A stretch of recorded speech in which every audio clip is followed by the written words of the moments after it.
हिंदू धर्म में पूर्णिमा तिथि का एक विशेष स्थान रखा गया है। इस दिन साधक पवित्र नदियों में स्नान करते हैं, अपनी सामर्थ्य के अनुसार दान पुण्य करते हैं। इस दिन व्रत रखने वाले साधक को दिन भर फलाहार करने के बाद रात्रि के समय चंद्रमा को अर्घ देकर व्रत का पारण करते हैं। पूर्णिमा के दिन चंद्रमा की पूजा बहुत ही महत्वपूर्ण मानी गई है। कहते हैं इस दिन चंद्रमा का पूजन करने से व्यक्ति को मानसिक कष्टों से छुटकारा मिलता है और भगवान विष्णु की कृपा बनी रहती है।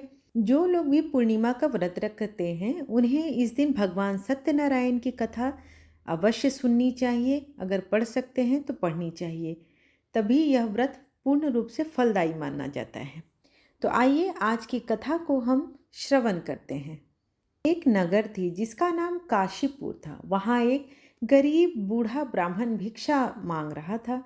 उसे भिक्षा मांगते देखकर भगवान विष्णु ने स्वयं ही एक बूढ़े ब्राह्मण के रूप में उस निर्धन ब्राह्मण के पास गए और कहने लगे, हे विप्र, श्री सत्यनारायण भगवान मनोवांछित फल प्रदान करते हैं। तुम उनका व्रत पूजन करो, जिसे करने से मनुष्य सब प्रकार के दुखों से मुक्त हो जाता है। इस व्रत में उपवास का भी अपना एक महत्व है, किंतु उपवास से मात्र भोजन न लेना ही नहीं समझना चाहिए। उपवास के समय आपके हृदय में पवित्रता भी अवश्य होनी चाहिए। आज श्री सत्यनारायण भगवान हमारे पास ही विराजमान है, अतः अंदर और बाहर शुद्धता बनाई रखनी चाहिए और श्रद्धा पूरे विश्वास पूर्वक भगवान का पूजन कर भगवान विष्णु की उनकी मंगलमयी कथा का श्रवण करना चाहिए। श्री सत्यनारायण की कथा में ऐसा बताया गया है कि व्रत पूजन करने में मानव मात्र का समान अधिकार है, चाहे वह निर्धन हो, धनवान हो, कोई राजा हो या कोई निर्धन ब्राह्मण हो, किसी भी वर्ग का हो, स्त्री हो या पुरुष हो।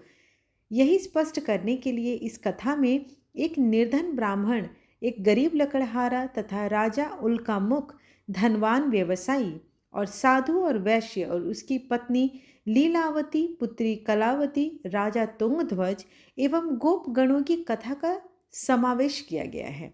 इस कथा के अनुसार जैसे लकड़हारा, गरीब ब्राह्मण, उल्कामुख गोप गणों ने सुना कि यह व्रत सुख, सौभाग्य, संपत्ति सब कुछ देने वाला है, तो सुनते ही श्रद्धा भक्ति से सत्य आचरण करने में लग गए और फलस्वरूप सुख भोग कर परलोक में मोक्ष के अधिकारी हुए। एक साधु वैश्य ने भी यही प्रसंग राजा उल्कामुख से सुना, किंतु उसका विश्वास अधूरा था और श्रद्धा में कमी होने के कारण उसने मन में प्रण लिया कि संतान प्राप्ति पर सत्यव्रत पूजन करूंगा। समय बीतने पर उसके घर में एक सुंदर कन्या ने जन्म भी लिया। पत्नी ने व्रत की याद भी दिलाई, परंतु वह उसने कहा कि अब मैं इस व्रत को कन्या के विवाह में करूंगा। समय आने पर कन्या का विवाह भी हो गया, किंतु उस वैश्य ने व्रत नहीं किया। वह हमेशा इस प्रकार से सत्यनारायण भगवान का अपमान करता चला गया।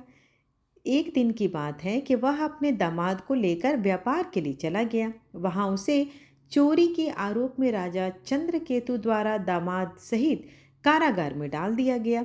उसके अपने घर में भी चोरी हो गई। पत्नी लीलावती और पुत्री कलावती भिक्षावृत्ति के लिए विवश हो गई।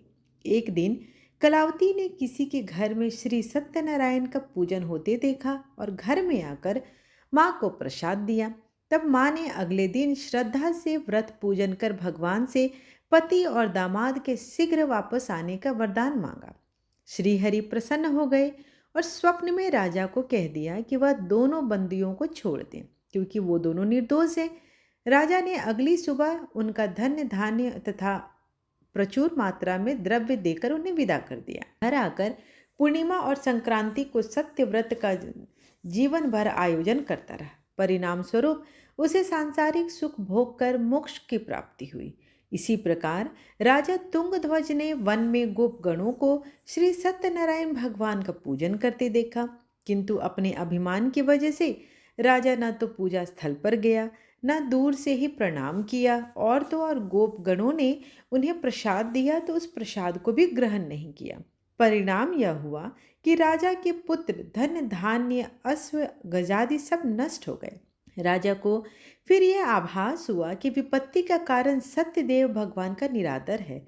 तब उसे उस बात के लिए पश्चाताप हुआ। वह तुरंत वन में गया और गोपगणों को बुलाकर उनसे सत्यनारायण भगवान की पूजा विधि पूछी और बाद में पूजा की।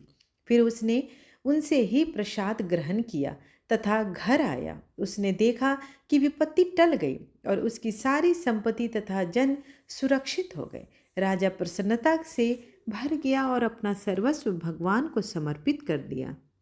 श्री सत्यनारायण व्रत से हमें शिक्षा मिलती है कि सत्य रूप ब्रह्म जीवात्मा रूप में हमारे अंदर ही विद्यमान है। हम सब सत्य के ही स्वरूप हैं, पर माया के वश में आकर नष्ट होने वाली वस्तुओं को संग्रह करने की सोचकर संसार में लगे हुए हैं। इस अज्ञान को दूर करके सत्य को स्वीकार करना और प्रभु की भक्ति करना ही मानव धर्म है। जो मनुष्य परम दुर्लभ इस व्रत को करेगा तो भगवान सत्यनारायण की अनुकंपा से उसे धन्य धान की प्राप्ति होगी। निर्धन धनी हो जाता है, भयमुक्त हो जीवन जीता है, संतानहीन मनुष्य को संतान सुख मिलता है और सारे मनोरथ पूर्ण होने पर मानव अंत काल में वैकुंठ धाम को जाता है। सूत जी बोले, जिन्होंने पहले इस व्रत को किया और अब उनके दूसरे जन्म की कथा कहता हूँ। वृद्ध सतानंद ब्राह्मण ने सुदामा का जन्म लेकर मोक्ष की प्राप्ति की। लकड़हारे ने अगले जन्म में निषाद राज बनकर मोक्ष प्राप्त किया। उल्का मुख नाम का राजा दशरथ होकर वैकुंठ को गए। साधु नाम के वैश्य ने मोर ध्वज बनकर अपने पुत्र को आरे से चीर कर मोक्ष पाया। महाराज तुंगध्वज ने स्वयंभू होकर भगवान में भक्ति युक्त हो कर्म कर मोक्ष को पाया। जय लक्ष्मी रमणा स्वामी, जय लक्ष्मी रमणा सत्यनारायण स्वामी, जनपातक हरना। जय लक्ष्मी रमणा रतन जड़ित सिंहासन, अद्भुत छवि राजे। नारद करत निरंजन, घंटा ध्वनि बाजे। जय लक्ष्मी रमणा प्रगट भये कलि कारण, द्विज को दर्श दियो। बूढ़ो ब्राह्मण बन कर कंचन महल की ओर। जय लक्ष्मी रमणा दुर्बल भील करोल, जिन पर कृपा करी चंद्रचूड़ एक राजा, तिनकी विपत्ति हरी। जय लक्ष्मी रमणा वैश्य मनोरथ पायो, श्रद्धा तज दीन्ही। सो फल भोग्यो प्रभु जी, वीर स्तुति कीन्ही। जय लक्ष्मी रमणा भाव भक्ति के कारण, छिन छिन रूप धर्यो। श्रद्धा धारण कीन्ही, तिनको काज सयो। जय लक्ष्मी रमणा बाल बाल संग राजा, वन में भक्ति करी। मन वांछित फल दीन्हो, दीन दयाल हरि।